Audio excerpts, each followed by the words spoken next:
Imaginez un seul instant que, après les consultations que le professeur Maurice Kamto, le principal opposant au régime de M. Biya, est en train de faire à son domicile à Santa Barbara, à Yaoundé, après qu'il ait consulté, n'est-ce pas, les candidats à cette élection présidentielle, que à la suite de ça, lorsqu'il veut faire un communiqué, il vient nous dire que, après avoir consulté ces candidats, il en ressort que le président Paul Biya ne pourra pas briguer un 8e mandat, comme le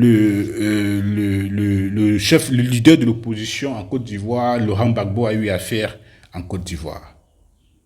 Imaginez que le professeur Maurice Kamto vient nous dire que, après consultation des candidats, il se rend compte que personne n'est dans une logique de laisser la place à l'autre et qu'ils veulent tous aller en solitaire sans tenir compte des enjeux, sans tenir compte, n'est-ce pas, des aspirations du peuple camerounais. Et au vu de tout ceci, il constate donc qu'il ne peut pas donner un consigne de vote parce que, figurez-vous, la démarche du professeur Maurice Kamto est une démarche assez claire et assez... C'est la procédure avant de prendre toute décision, comprenez?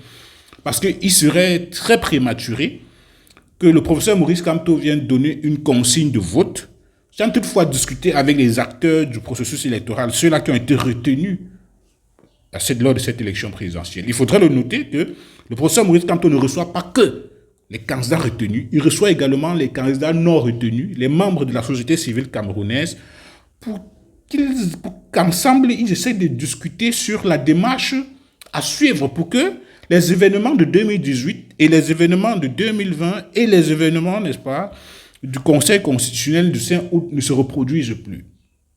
Et donc, lorsque le professeur Maurice Kamto reçoit donc ces candidats, il est question pour lui de savoir comment ces candidats réfléchissent d'abord. Parce que vous savez, lorsque vous discutez en face avec quelqu'un, lorsque la personne est ambiguë, lorsque la personne n'est pas sérieuse, vous pouvez percevoir en face de lui qu'il n'est pas sérieux. Parce qu'il y a des questions que le professeur Kamto les pose. Et il reçoit leur réponse vis-à-vis de cela. Parce qu'ici, il n'est pas juste question de donner un consigne de vote. Il n'est pas juste question de dire allez voter telle personne, allez voter X, Y, et puis après, basta. On vote lui. Après, c'est quoi? Parce que lorsque je regarde ici, je dis la facilité avec laquelle le professeur Maurice Kamto a été recalé et que ces candidats-là, sinon, il y a quelques-uns qui ont manifesté le gêne après le rejet de la candidature du professeur Maurice Kamto. Imaginez donc qu'après qu'il y ait élection, c'est l'opposition qui gagne l'élection présidentielle. Comme Cabral Dibi avait dit en 2018 que c'est l'opposition qui avait gagné. Le plus difficile dans ces consultations que le professeur Maurice Kamto est en train de faire, c'est de détecter qui est là pour diviser ou bien qui est là pour comme infiltrer. Parce que le plus compliqué serait que le 12 octobre prochain, parce qu'il faut le noter, hein, les candidats là, ceux qui sont en train de faire coalition là, ils ont l'intention de donner le résultat de celui qui a gagné l'élection présidentielle le 12, le soir du 12. C'est-à-dire qu'eux, ils n'ont pas l'intention d'attendre le conseil d'élections au Cameroun. Ils n'ont pas l'intention d'attendre. Est-ce que vous comprenez? Dans l'une interview que j'ai accordée à M. Anissé Ekane, il a dit, vous avez suivi. Bon, maintenant, imaginez donc que au soir du 12 octobre prochain, s'il y a coalition entre les candidats, il y a une coalition entre Issa Chiroma, Bello Bouba, Tomaino Damjoya, Akere Mouna, etc. Et que le soir là, l'opposition déclare être vainqueur de cette élection présidentielle.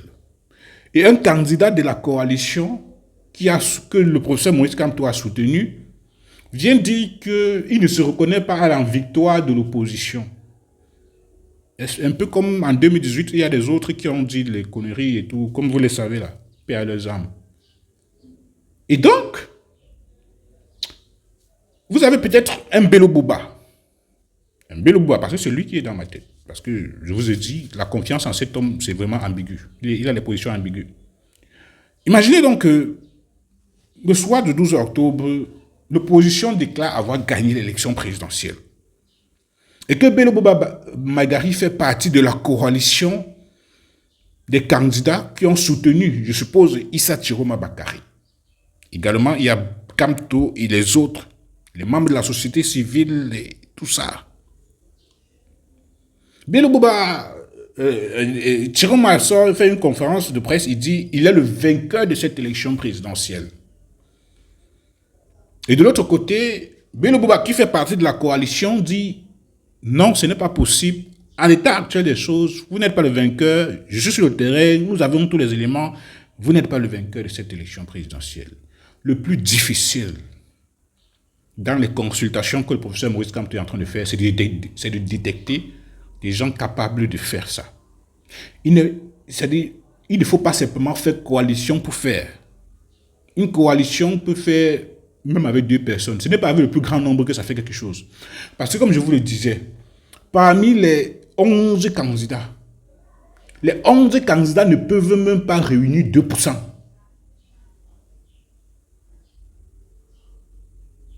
Moi, je vous le dis. Si le professeur Kamto ne soutient pas un candidat parmi les 2, aucun ne peut gagner Paul Biya.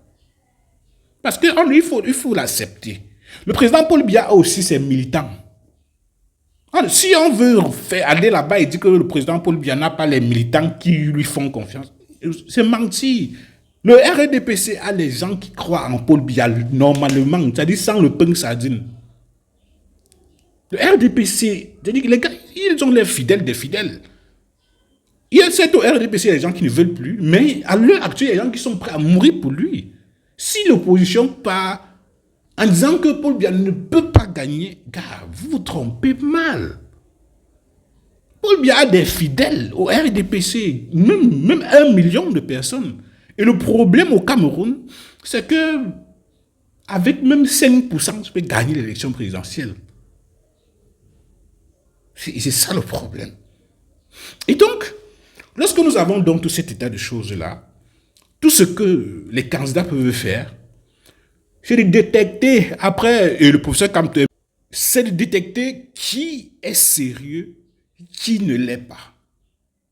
Et lorsqu'il aura détecté qui est sérieux et qui ne l'est pas, il pourra donc donner son consigne de vote, sa consigne de vote, autant pour moi. Et la consigne de vote qui sera donnée, ce sera sous condition. Parce que le professeur Kamto donne une condition de vote, une consigne de vote, autant pour moi, disant voter Issa Chiroma Bakary ou Bello Bouba Maïgari. Et que, au soir de l'élection présidentielle, Issa Chiroma Bakary ou bien Bello Bouba Maïgari, sans que la victoire ait été volée, il laisse tomber. Parce que souvenez-vous de ce que Maître Akeremouna avait dit lors dans un plateau, sur un plateau. Il avait dit, il respecte les décisions du Conseil constitutionnel. Il n'est pas là pour une quelconque revendication. Si le Conseil constitutionnel a dit, il respecte ça. Parce qu'il dit c'est un avocat. Parce qu'après ça, rien ne va changer. On ne veut pas le genre de candidat là. Et donc, vous avez là donc Issa Chiroma Bakary qui dit, au moins lui, il a déclaré à Mondo Vision que au soir, il est prêt. Il est une déclaration publique. Il est prêt à défendre le vote des Camerounais au soir du 12 octobre, même au prix de sa vie. Il a déclaré publiquement. Les autres candidats sont où? Pose-leur la question. Quelle est leur stratégie pour défendre leur victoire? Posez-leur la question. Ils connaissent très bien les réalités. Pendant plusieurs mois, le MRC et le professeur Maurice Kamto, les membres de la société civile se sont battus pour demander à Élections Cameroun de publier la liste électorale nationale. Ils sont venus dire que la liste électorale, ce n'est pas une panacée. La liste électorale, c'est des conneries. Le plus important, c'est d'aller voter. À quelques jours du lancement de la campagne électorale et de l'élection présidentielle, les mêmes, c'est-à-dire Coigne et consorts et compagnie, viennent maintenant faire une conférence de presse pour dire il y a 2 millions d'électeurs fictifs et tout et tout. Non, mais ici, il se moque de qui? Il se moque de qui? Les 2 millions d'électeurs fictifs là, ils sortent d'où? Si, n'est-ce pas, on avait publié la liste électorale nationale, on devrait savoir, non, Coigne? Il faudrait à un moment donné que vous arrêtez un peu avec la roubladise. Parce que la publication de la liste électorale nationale règle le problème des 2 millions d'électeurs fictifs que Coigne est en train de parler depuis. Lui-même, il avait déclaré que Les gens qui demandent de publier la liste électorale nationale, là, est-ce que vous n'avez pas la possibilité d'avoir ces listes dans vos communes? Mais quoi mieux? Toi, tu as la possibilité d'aller dans des communes pour avoir la liste nationale, non? Va donc, tu récupères dans toutes les communes du Cameroun la liste électorale nationale et puis tu recoupes, tu mets de côté les 2 millions d'électeurs fictifs là. Il faut arrêter avec les conneries, Cabral Libi. Les Camerounais ne sont plus bêtes. Il faut arrêter. Ne viens pas à la fin faire comme si tu t'intéressais trop. C'est-à-dire que tu as déclaré ça et puis après quoi? J'ai écrit à Elekam. C'est-à-dire que vous avez les gars naïfs. C'est-à-dire les gars qui sont... J'ai écrit une correspondance à Elekam pour ceci. Ok, tu as écrit, ça fait quoi? Bref, ces Camerounais, il faudrait aller voter massivement parce que ici, Issa Chiroma Bakari a déclaré lors d'une interview qu'il faudrait un raz-de-marée lors de cette élection pour vaincre le candidat du RDPC. Un raz-de-marée. Il faut sortir voter massivement. C'est très important. À très bientôt.